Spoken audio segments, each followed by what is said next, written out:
किसी दूर दराज मुल्क में एक नन्ही सी लड़की रहती थी। का नाम शुमैला था, मगर सब उसे शुमैला लाल टोपी वाली कहते थे। बेटी, आज तुम्हारी नानी अम्मा बीमार है।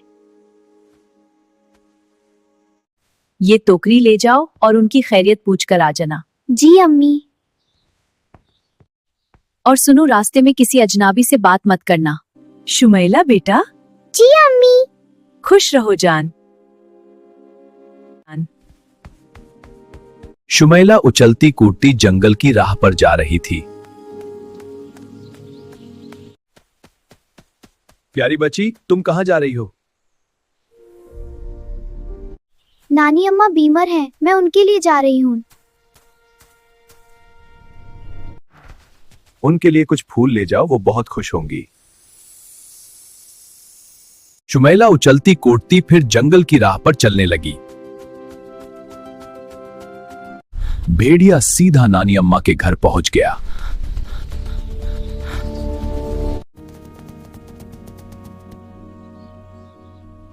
कौन है?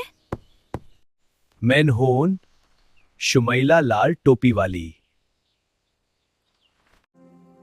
और भेड़िए ने नानी अम्मा को निगल लिया। फिर वो उनके कपड़े पहनकर बिस्तर पर लेट गया। नानी अम्मा, मैं आ गई। अंदर आ जाओ बेटी।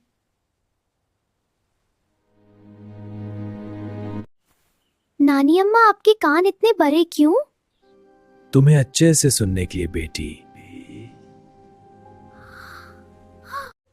और आपकी आंखें इतनी बड़ी क्यों? तुम्हें अच्छे से देखने के लिए। आपके दांत इतने बारे? इसलिए कि मैं तुम्हें खा जाऊं।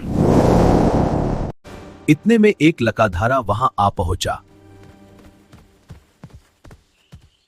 ये तो बहुत खतरनाक हुआ है। एक ही बार में उसने भेड़िए को 2 टुकड़े कर दिए। शुक्रिया लखारा भाई।